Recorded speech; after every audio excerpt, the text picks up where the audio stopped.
ஆலா இன்பம் செய்தல் பொதுவாக கவிதையினுடைய இயல்பு.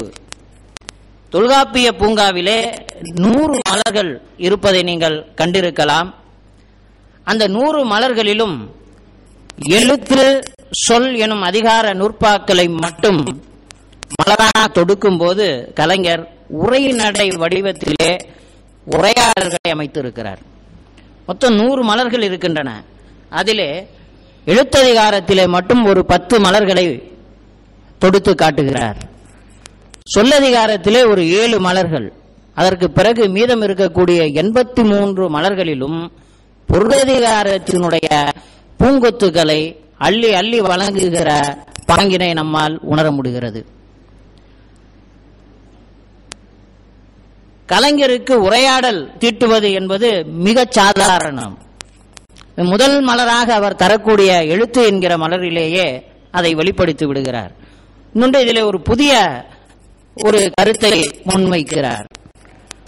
குற்றியலுகரம் குற்றியலுகரம் என்பவற்றுக்கு நிழல்கள் என்று பெயரில் கலைஞரின் கற்பனை ஒரு அற்புதமாக திகழ்கிறது. மலர்களுக்கு பெயர் சூட்டும் அழகிலே கவிதை தலைப்புகளும் கவித்துவத்தை உறுதி செய்கின்றன. மிக நேர்த்தியாக தலைப்பிடக்கூடிய ஆற்றல் படைத்தவர் கலைஞர் என்பதற்கு சில சான்றுகள். எழுத்து, சோழன், மருந்து மாத்திரை, மறுப்புக்கு பரிசு போன்ற தலைப்புகளை இங்கே எடுக்கலாம். பொருளதிகார பூங்காவிற்குள் கவிதை மலர்கள் மிகுதியாக உள்ளன. ஏனென்றால் எழுத்து சொல் இரண்டிலுமே உரைநடை மலர்கள் அதிகமாகவும் கவித்துவத்தை மிகுதிப்படுத்தி காட்டக்கூடிய கவிதை மலர்கள் மிகுதியாக பொருளதிகார பூங்காவிற்குள்ளே இருக்கின்றன. உரைநடை மலர்கள் அதிலே மிக குறைவு. கதைவசனம் தீட்டுவதிலே நிகரற்ற ஆற்றல் பெற்றவர் முதல்வர் கலைஞர் அவர்கள். இலக்கணத்தை எளிமையாக உரைநடை உரையாடல் இலக்கியமாக படைத்து காட்டுகிற பாங்கு எழுத்து என்னும் முதல் மலரிலேயே வெளிப்பட்டு விடுகிறது. தொல்காப்பியருக்கும் எழுத்துக்களுக்கும் உரையாடல் நிகழ்கிறது.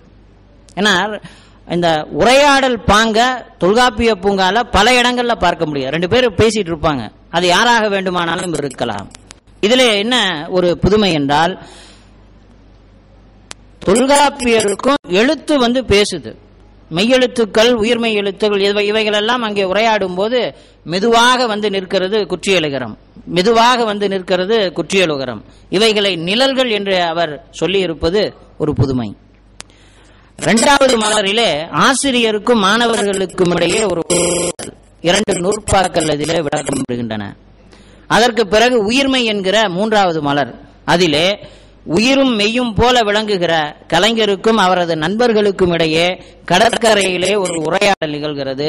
அதை அடிப்படையாக கொண்டு அங்கே பூங்கா மலர் தீட்டப்படுகிறது. பொருத்தமான புதிய விளக்கம் அதிலே கிடைத்து விடுகிறது. மருந்து மாத்திரை என்கிற 4வது மலரிலே ஒரு மச்சு வீட்டிற்குள்ளே ஒரு வாத்தியாருக்கும் மாணவியாம் இளம் பெண்ணுக்கும் வீட்டிற்கு வெளியே 2 கல்வர்களுக்கும் இடையே மொத்தம் 2 இருக்கு. 2 திருடர்கள் வெளியே நின்று பேசுவார்கள். உள்ளே ஒரு வாத்தியாரமாகவும் ஒரு இளம் பெண்ணும் பாடம் படித்துக் கொண்டிருப்பார்கள். அவர்கள் பாடம் இவர்களுக்கு பயத்தை ஏற்படுத்த விலகிச் செல்வார்கள். இது அந்த மலரினுடைய அமைப்பு. அடுத்து எதுகை அமைப்பதிலே கலைஞர் வல்லவராக திகழ்கிறார். கவிதைக்கு அழகு சேர்ப்பது அணிகள் என்பதை நாம் அறிவோம். பாடல் அடிதோறும் 2ஆம் எழுத்து ஒன்றி வர சொற்களை தொகுத்து பாடுகிற நிலையை எதுகை தொடை என்று இலக்கணம் அடையாளப்படுத்தும். இதிலே விழியாலை மொழி பேசி என்றும் இரு பொருள் ஒரு விளக்கம் என்றும் விடை கிடைக்குமா வல்லவனுக்கு வல்லவன் என்றெல்லாம் அவர் எதுகை நயம்பட பாடி செல்கிறார். மலர்களுக்குள்ளே மேலும் சில எதுகைகளை அமைத்து காட்டுகிறார். நடந்து கொண்டிருக்கும் அவரது செவிகளில் வெள்ளத் தமிழில் நடைபெறும் விவாத உரையாடல் என்பது தொடங்கி இந்த பூங்காவில் இவன் நுழைந்து என்ன மலர் பறிப்பான் என்று சின்னவர் முதல் பெரியவர் வரை என்று அவர் எழுதி செல்லுகிற இடங்களிலெல்லாம் அவரை அறியாமல் எதுகையும் மோனையும் தாமாக வந்து விழுவதை காண முடிகிறது. சங்கத் தமிழ் இலக்கியம் கண்டீர், தங்கத் தமிழ் அதுவென ஒப்புக்கொண்டோம். ரொம்ப மிகச் சாதாரண முன்னுரையில் தொடங்கி முடிவுரை வரைக்கும் நூறாக ஒரு நூலாக என்று அவர் நிறைவு செய்வது வரைக்கும் பார்த்தீங்கன்னா இந்த அமைப்பின் சிறப்பை நம்மால் உணர முடிகிறது. அதுபோலவே மோனைத்தொடை அமைய பாடுகிற பல இடங்கள் உண்டு. பெயரிலே அந்த தலைகளிலே அனைத்திலுமே அந்த மோனை அழகு மிளர்வதை காண முடிகிறது. தமிழ் வழி தனி வழி, வடித்து விட்டேன் வந்து விட்டேன், மகளிர் மாண்பு, நரியை நனையாமல், உருவகமா உவமையா என்றெல்லாம் அவர் பல நிலைகளிலே இந்த மோனையை பயன்படுத்தி காட்டுகிறார். மேலும் மோனை அமைப்பதிலும் முதல்வராகவே முதல்வர் கலைஞர் அவர்கள் திகழ்கின்றார்கள். போற்றுதற்கு உரிய காரியம்தானே, போய் வரட்டுமே என்று அந்த பொற்கொடியால் நினைப்பதில்லை. மகள் இவள் இல்லை என்றாலும் தேவ மகள் இவள் போல் இருக்க மாட்டாள் என்று அவர் அமைக்கிற மோனை வியப்பை தருகிற மோனையாக இருக்கிறது. இன்னொரு இடத்திலே காஞ்சி திணையை விட்டு விட்டால் காஞ்சியே நினைவில் வந்து கடிதோச்சி மெல்ல எரியாதோ என்ற நடையிலும் அவரது கவித்துவம் வெளிப்பட காண்கிறோம். எதற்கும் நீ அஞ்ச வேண்டாம், எவரும் நம்மை பார்க்க மாட்டார் என்று ஒரு இடத்திலே ஒரு மலரிலே தொடுத்து காட்டுகிறார். பிரிந்திருந்தால் நீங்கள் இருவரும் பிறந்திடுமோ குழந்தை செல்வம் என்று கணவன் மனைவியை ஆற்றுப்படுத்துகிற பாங்கிலே எழுதி செல்கிறார். இந்த எதுகை மோனை இரண்டுமே கலந்து வரக்கூடிய இடங்கள் கிட்டத்தட்ட ஒரு 40-45 இடங்களிலே நாம் பார்க்கிறோம்.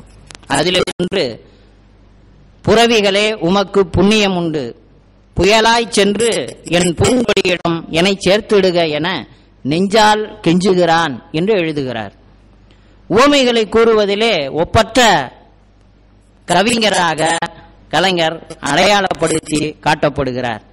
முத்தாரம் போல பல்வரிசை என்கிற போது பல்வரிசை பொருளாகிறது, முத்தாரம் என்பது ஆகிறது. இது கலைஞர் அதிலே தருகிற உவமைகளிலே தருகிற ஒரு விளக்கம்.